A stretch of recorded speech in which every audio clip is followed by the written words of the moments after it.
The shattered dream. The last day of happiness. Arya Moonstone woke up that morning believing she was the luckiest wolf alive. The sun was shining through her small window, birds were singing in the trees, and tonight was supposed to be the most important night of her life. Tonight, Marcus would officially announce their mating bond to the entire Silverpine pack. She had waited 3 years for this moment, 3 long years of secret meetings and whispered promises. She got out of bed and looked at herself in the mirror. Her brown hair was messy from sleep, and her green eyes were bright with excitement. She wasn't the prettiest wolf in the pack, and she definitely wasn't the strongest.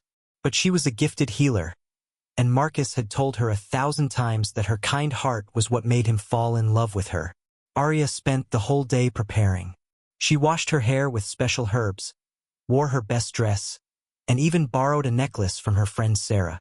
The dress was simple, nothing like the fancy clothes the Alpha's family wore, but it was clean and made her feel beautiful. As she walked toward the pack house where the ceremony would be held, her heart was beating so fast she thought it might jump out of her chest. The gathering storm. The pack house was decorated with flowers and candles. Everyone in the Silverpine pack was there, over 200 wolves dressed in their best clothes. Arya saw Marcus standing near the front with his father, Beta Thompson, and her stomach filled with butterflies. Marcus looked so handsome in his formal suit, his blonde hair perfectly styled, his blue eyes scanning the crowd. But something felt wrong. Marcus wouldn't look at her. Every time she tried to catch his eye, he turned away. And standing next to him was Celeste Whitmore, the Alpha's niece, wearing a dress that probably cost more than Arya's entire house. Celeste was beautiful, with long golden hair and perfect skin, and she was holding Marcus's arm like she owned him. Arya's friend Sarah grabbed her hand and squeezed. "Don't worry," Sarah whispered. "Maybe it's just part of the ceremony format. He'll call you up soon." But the sick feeling in Arya's stomach kept growing. She watched as Alpha Raymond stepped forward to begin the ceremony. He was a large man with gray hair and a voice that commanded respect. When he spoke, everyone listened. "We are gathered here tonight for a very special announcement," Alpha Raymond said, his voice echoing through the silent room. "Tonight, we celebrate the joining of 2 powerful families. Tonight, my niece Celeste will be officially mated to Marcus Thompson, son of our Beta." The moment everything broke. The words hit Arya like a physical punch. She actually stumbled backward, and Sarah had to hold her up. This couldn't be happening. This wasn't real. But Marcus was stepping forward, taking Celeste's hand, smiling at her like she was the most precious thing in the world. The same way he used to smile at Arya. "No," Arya whispered. Then louder, "No!" The entire pack turned to look at her. 200 pairs of eyes, all staring. Arya felt her face burning with shame, but she couldn't stop herself. She pushed through the crowd toward Marcus, her legs shaking so badly she could barely walk. "Marcus," she said, her voice breaking. "Marcus, what are you doing? We're mates. You promised. You said we would be together forever." Marcus finally looked at her, and the coldness in his eyes made her blood freeze. "We were never mates, Arya," he said clearly, making sure everyone could hear. "We had some fun together, but you're just a healer. Did you really think I would choose you over Celeste? She's the Alpha's niece. She can give me power, status, connections. What can you give me? Herb medicine and embarrassment." The crowd gasped and then started whispering. Arya heard the words clearly. Poor thing. She actually believed him. How pathetic. An Omega healer thinking she could be with the Beta's son. Celeste stepped forward, her beautiful face twisted with fake sympathy. "Oh, Arya," she said in a sweet voice that dripped with poison. "Did Marcus make you think you were special? That's so sad. But you must understand, some wolves are meant to lead, and some wolves are meant to serve. You're a servant, darling. A useful one, but just a servant. Marcus needs a mate who can stand beside him as an equal, not someone he has to take care of." The public humiliation. Arya felt tears streaming down her face, but she couldn't move. Her body was frozen in shock and pain. This couldn't be real. 3 years. 3 years of loving him, trusting him, believing in his promises. 3 years of secret meetings because he said they had to wait for the right time. And now she understood. There was no right time. She was never part of his plan. Alpha Raymond stepped forward, and his face was hard with disgust. "Arya Moonstone," he said formally, "you have disrupted a sacred ceremony and made false claims about your relationship with Marcus Thompson. For this behavior, I strip you of your position as senior healer. You will move to the Omega quarters and take on cleaning duties until you learn your place." "But I didn't make false claims," Arya protested, finding her voice. "Marcus, tell them. Tell them about the promises you made.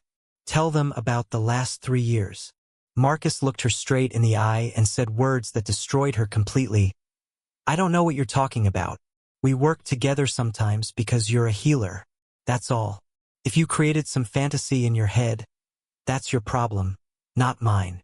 The pack erupted in laughter. Cruel, mocking laughter that rang in Arya's ears like screaming. She saw wolves she had healed, people she had helped through sickness and injury, all laughing at her pain. Even some she thought were friends couldn't meet her eyes. Sarah tried to reach her, tried to push through the crowd, but Beta Thompson blocked her way. "The Alpha has spoken," he said coldly. "Anyone who helps this delusional girl will face punishment." The breaking point, Arya turned and ran. She ran out of the pack house, through the gardens, past the houses where she had grown up. Behind her, she could hear more laughter, more mocking voices. Someone shouted, "Run away, little Omega! Run back to your herbs and your delusions!" She ran until she reached the border of pack territory. There was a wooden post marking where Silverpine land ended and neutral territory began. Beyond that post was danger. Rogue wolves, wild animals, and no pack protection. But staying here meant facing those wolves every day, seeing Marcus and Celeste together, being reminded constantly that she wasn't good enough. Arya didn't hesitate. She crossed the border and kept running. Behind her, she heard the warning howls from the border guards, telling her that once she left pack territory, she could never come back. She didn't care. There was nothing to come back to. She ran through the forest as darkness fell, not knowing where she was going, not caring. Branches scratched her face and arms. Her fancy borrowed necklace caught on a tree and broke, beads scattering on the ground like her broken dreams. Her dress tore on thorns, but she kept running until her legs gave out and she collapsed beside a small stream. The collapse. Arya lay on the cold ground, staring up at the moon through the trees. The moon goddess was supposed to guide wolves to their true mates, but the moon goddess had let Arya believe in a lie for 3 years, had let her love someone who saw her as nothing more than entertainment while he waited for a better option. "I'm done," Arya whispered to the moon. "I'm done believing. I'm done hoping. I'm done." Her body hurt everywhere. She was cold, wet, and alone in dangerous territory. Part of her knew she should get up, find shelter, try to survive. But a bigger part of her just wanted to close her eyes and let whatever happened happen. What was the point of surviving when everything she had worked for, everything she had believed in, was a lie? She heard footsteps approaching through the forest. Heavy footsteps, definitely a wolf in human form. Probably rogues coming to finish her off. Arya didn't even try to move. Let them come. Let it be over.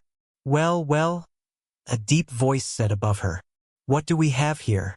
Pack wolf by the smell of you. Lost or running? Does it matter?" Arya said, not bothering to open her eyes. "It might. Lost wolves sometimes want to be found.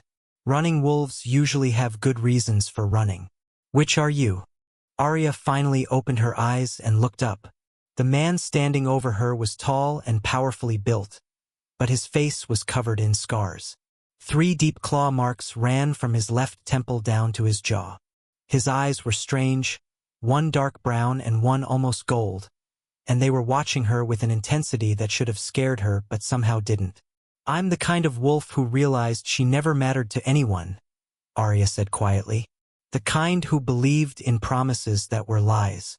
The kind who isn't worth saving." The stranger's decision. The scarred man crouched down beside her, studying her face. I know that look, he said softly. I've seen it in the mirror enough times. That's the look of someone who trusted the wrong people and paid the price. Then you know there's no point, Arya said. No point in trying anymore. Maybe, the man agreed, or maybe you're at the perfect moment to become something new, something stronger, something that makes the people who hurt you regret it for the rest of their lives. Despite everything, Arya felt a small spark of interest. Who are you? Someone who knows what betrayal feels like. Someone who knows what it's like to lose everything. And someone who learned how to turn pain into power.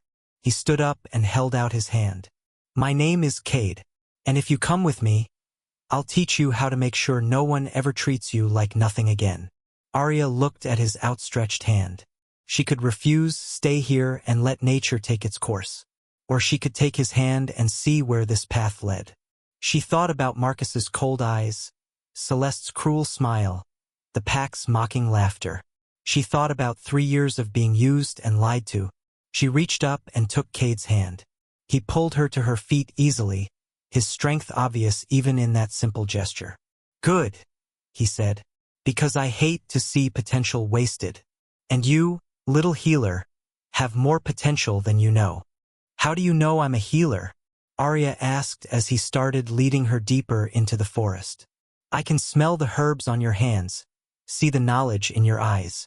Plus, you have that natural healing energy that marks your kind. It's rare, valuable, and completely wasted if you're just going to give up and die by a stream. The journey to hope. They walked for over an hour through increasingly thick forest. Arya was exhausted, but every time she stumbled, Cade was there to steady her. He didn't talk much, just kept them moving forward with the confidence of someone who knew exactly where he was going. Finally, they reached a cliff face covered in vines. Cade pushed the vines aside, revealing a hidden cave entrance. Inside, Arya could see warm light and hear the sound of voices. Where are we? She asked. Home, Cade said simply. For wolves who don't fit in the pack system anymore. For wolves who were rejected, exiled, or betrayed. For wolves who decided to build something better than what was taken from them. He led her inside, and Arya's eyes widened. The cave opened into a huge underground chamber lit by crystals that glowed with natural light.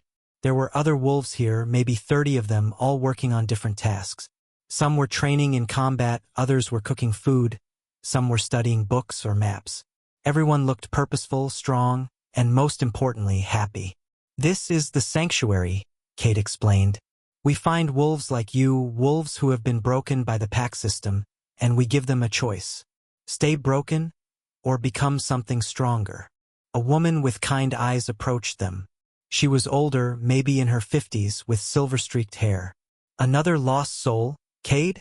Another survivor, Maya, Cade corrected. Arya, this is Maya. She runs the healing section here. She was a healer too before her pack decided she was too old to be useful.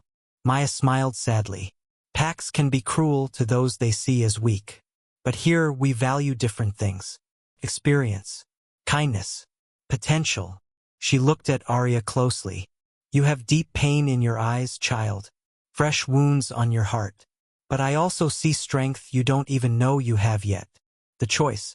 Cade led Arya to a small private room carved into the rock. It had a bed, a chair, and a small table with a basin of water. Rest tonight, he said.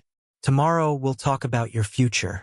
But Arya, I need you to understand something important. This isn't a rescue. This is an opportunity. If you stay here, you'll train. You'll work hard.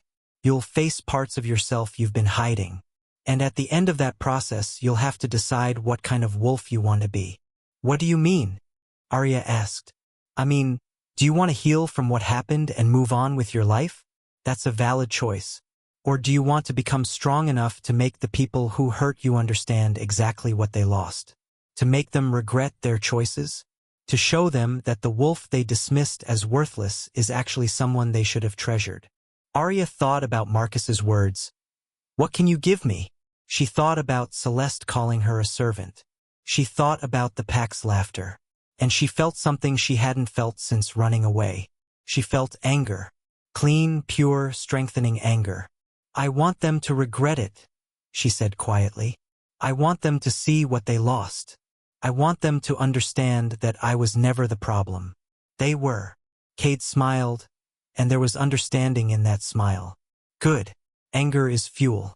It can destroy you, or you can use it to forge yourself into something unbreakable. Tomorrow we begin your training. Rest now, healer. Tomorrow you start becoming a warrior. The first night, after Cade left, Arya lay on the bed and stared at the glowing crystals on the ceiling. For the first time since the ceremony, she felt something other than crushing despair. She felt possibility. She didn't know who Cade really was, or why he was helping her, or what this place truly was. But she knew one thing with absolute certainty. She was done being the wolf who got walked over. Done being the one who everyone dismissed. Done being weak and forgettable and easy to throw away. Marcus had made the biggest mistake of his life when he rejected her publicly. And someday, somehow, she would make sure he knew it. Outside her room, she could hear the sounds of the sanctuary. Wolves training, laughing, living. These were all people who had been broken like her. But they hadn't stayed broken. They had found a way to become something more. Arya closed her eyes and made herself a promise. She would train harder than anyone. She would learn everything Cade could teach her. She would become so strong, so powerful, so undeniable that when Marcus saw her again, he would realize exactly what he had thrown away. The rejection had broken her heart. But maybe, just maybe, it had also set her free to become who she was always meant to be. And that person, she was starting to realize, was someone far more powerful than a simple pack healer.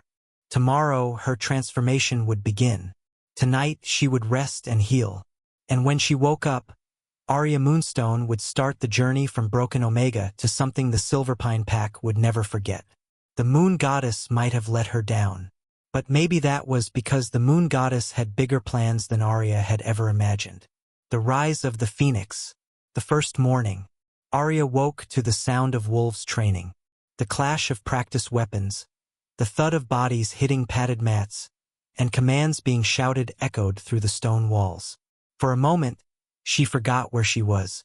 Then everything came flooding back: Marcus's betrayal, the pack's laughter, her escape, and Cade's mysterious offer.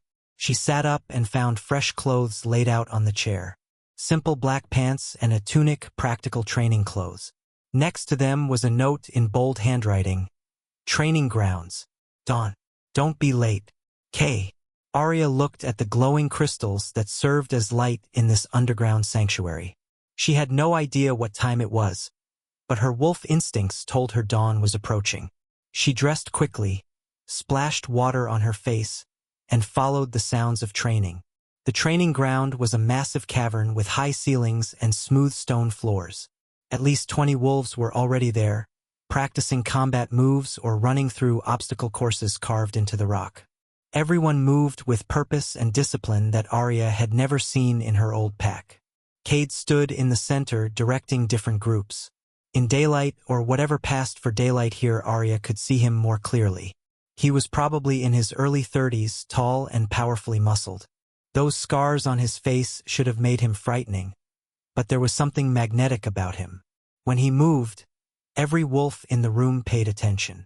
Arya, he called without turning around. You're late. Dawn was 5 minutes ago. I didn't know how to tell time down here, Arya said defensively. Then you'll learn.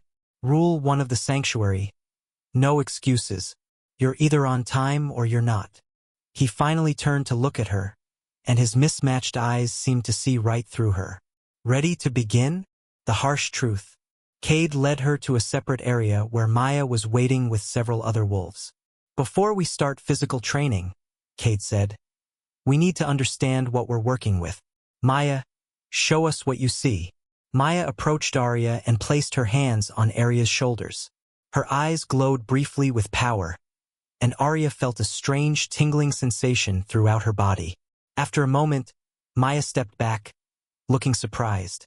This girl has significant untapped potential, Maya announced.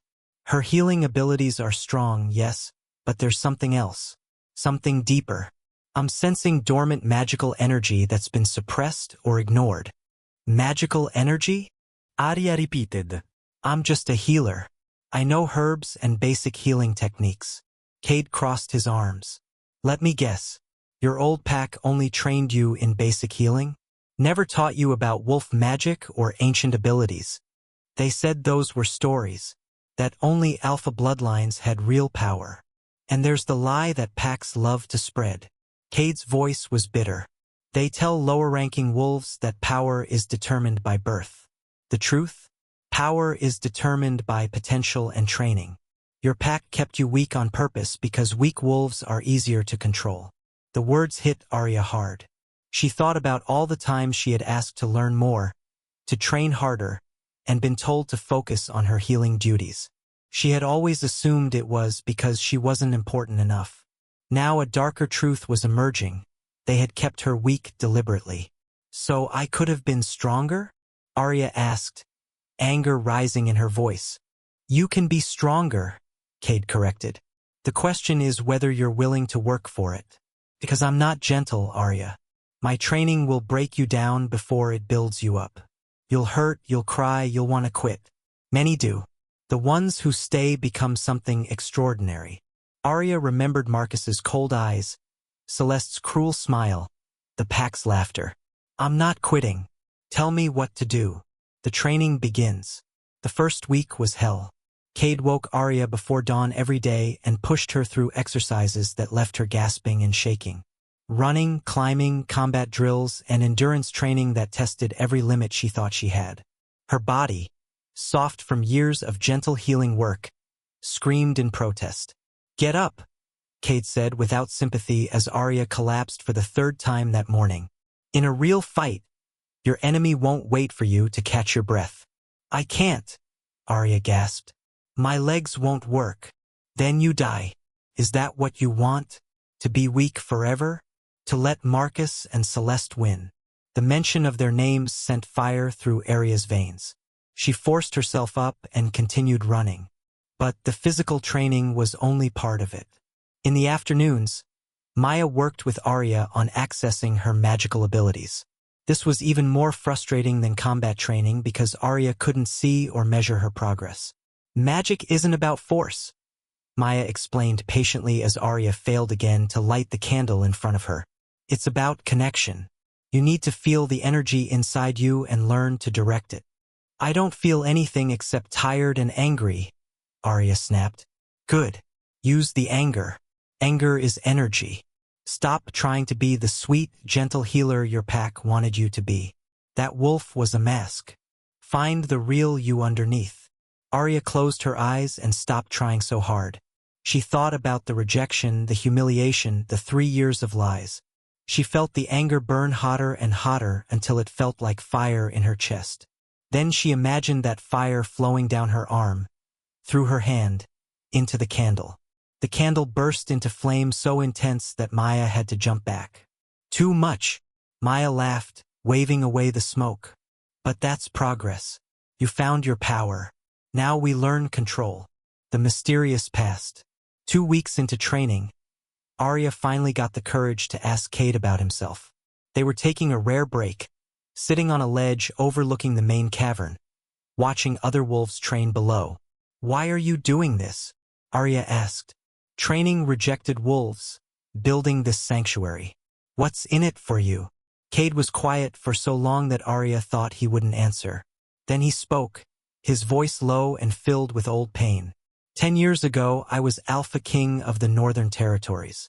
I had everything: power, respect, a pack of 10,000 wolves. I was being pressured to take a chosen mate for political reasons, but I refused. I said I would wait for my true mate, no matter how long it took. What happened? Arya asked softly. I found her, a beautiful Omega named Sarah from a small border pack. The moment I saw her, I knew she was my destined mate. I didn't care that she had no status or connections. I announced our bond immediately and began making her my queen. Cade's hand went to the scars on his face, tracing them unconsciously. My beta and several alpha families saw this as a threat. They wanted their daughters to be queen, wanted the political power that came with it. So they conspired together. They accused Sarah of using dark magic to trick me, of being a spy from enemy packs. They presented false evidence, turned the council against her. Did you defend her? Arya asked, though she could see the answer in his pain. I tried, but they had planned carefully. While I was fighting the council, they sent assassins. They killed Sarah and made it look like she had been meeting with rogues, confirming their lies. His voice went cold. When I tried to seek justice, they declared me unfit to rule. Said I was too unstable, too blinded by an Omega's tricks. They exiled me and gave my throne to my beta. Arya felt tears on her cheeks. That's horrible. I'm so sorry. Don't be sorry. Be angry. Be determined. Because the same system that destroyed me is the same system that crushed you. Packs use wolves like us and throw us away when we're not convenient anymore. But here in the sanctuary we build something different. We take the broken pieces and forge them into weapons. Is that what you want me to be? A weapon? Cade turned to look at her, and there was something in his eyes she couldn't identify. I want you to be whatever you choose to be, but I want you to choose from a position of strength, not weakness. When you face Marcus again, and you will face him, I want you to stand before him as an equal, as someone he realizes he should have treasured. That's the best revenge there is. The transformation accelerates. Weeks turned into months. Arya's body changed dramatically. The soft healer who could barely run a mile became a warrior who could fight for hours. Her muscles grew lean and strong. Her reflexes became lightning fast. But the biggest change was in her confidence. One morning, 3 months into her training, Cade paired her with one of the sanctuary's best fighters for a sparring match. The wolf, a man named Drake who had been training for years, smiled condescendingly when he saw his opponent. Try not to hurt yourself, little healer, Drake said. Arya didn't respond with words. She moved like water, using techniques Cade had drilled into her body until they became instinct. Within 2 minutes, Drake was on the ground with Arya's practice blade at his throat. The training ground went silent. Then someone started clapping, and soon everyone joined in. Arya helped Drake up, and he looked at her with newfound respect. Where did you learn to move like that? Drake asked, rubbing his shoulder. From someone who knows what it's like to be underestimated, Arya replied, glancing at Cade. Cade nodded approvingly but didn't smile. Better. But in a real fight, Drake would have been trying to kill you. Again. This time, assume he's using dirty tactics. The magical breakthrough. Arya's magical training progressed even more dramatically. Maya discovered that Arya had an extremely rare gift. She could not only heal but also sense and manipulate energy in other wolves. It was a power that appeared only once every few generations. This is incredible. Maya breathed after Arya successfully redirected another wolf's attack back at them without touching them. You're not just a healer, Arya. You're what the old texts call a weaver. You can see and alter the threads of energy that connect all wolves. What does that mean practically? Arya asked. It means you could heal a dying wolf from across a room. It means you could enhance your allies' strength in battle. It means you could potentially weaken enemies without laying a hand on them. In ancient times, weavers were considered the most valuable wolves in any pack. More valuable than alphas because they could turn the tide of any conflict. Cade, who had been listening from the doorway, looked thoughtful. Your old pack had a weaver and didn't even know it. They were so busy judging you by your rank that they never looked deeper. Their loss is our gain. But with the new power came new challenges. Arya began experiencing visions, brief flashes of other places and wolves. Maya explained this was normal for weavers. They were connected to a broader network of wolf consciousness. One night, Arya had a vision of Marcus and Celeste. They were in the Alpha's office and Marcus was drunk, ranting about business deals that were failing. Celeste looked bored and irritated, scrolling through her phone and barely listening. It was nothing like the perfect couple they had presented at the mating ceremony. When Arya told Cade about the vision, he looked interested. Your powers are developing faster than I expected. Can you induce these visions? Or do they come randomly? Randomly so far. Why? Because if you could learn to control them, we would have perfect intelligence on what's happening in Silverpine Pack.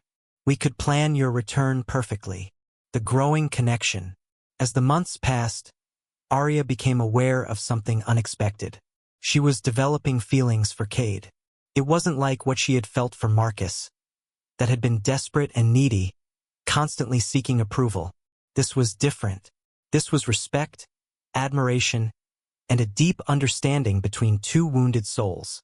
She caught herself watching him during training, noticing the way he moved with such controlled power.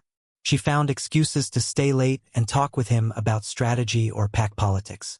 And sometimes, she caught him watching her too, with an expression that made her heart race. One evening, 6 months after arriving at the sanctuary, Arya was practicing her weaver abilities when she sensed Cade approaching. She had learned to recognize individual energy signatures, and his was distinctive, powerful but controlled, with an underlying current of old pain. "You've come far," Cade said, leaning against the wall. "The frightened girl who collapsed by the stream is gone. Now I see a warrior, a weaver, someone who could walk into any pack and command respect." "Thanks to you," Arya said. "You saved me that night." No. "I gave you tools. You did the work. Never forget that, Arya. The strength is yours. You earned it." They stood in comfortable silence for a moment.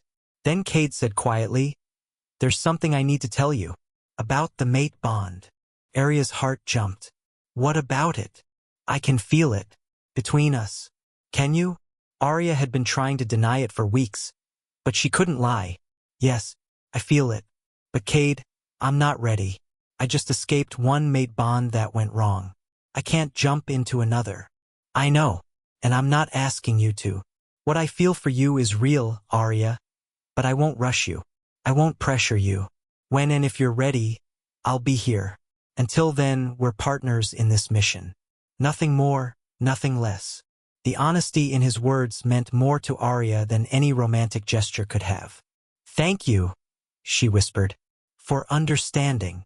The intelligence network. As Arya's training continued, Cade introduced her to another aspect of the sanctuary, their intelligence network.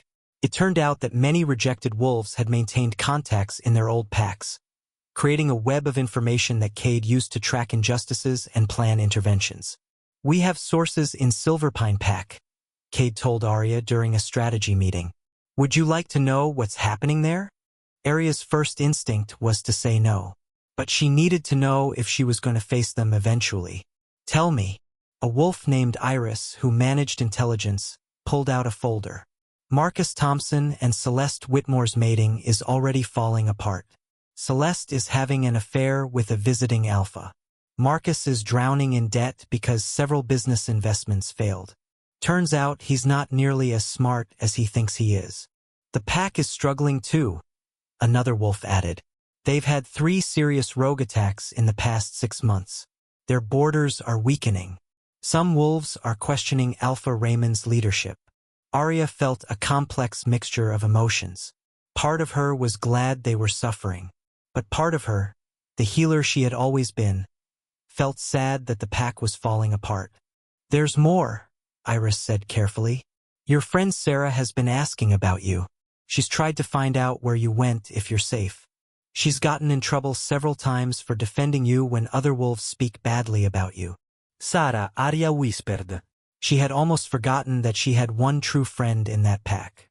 "Is she okay?" "She's fine. Stubborn and loyal. The kind of wolf who would probably join us if she knew we existed." Cade looked at Arya. "Do you want to reach out to her? We can arrange it safely." Arya thought about it. "Not yet, but maybe someday. When I'm ready to return." The first strike.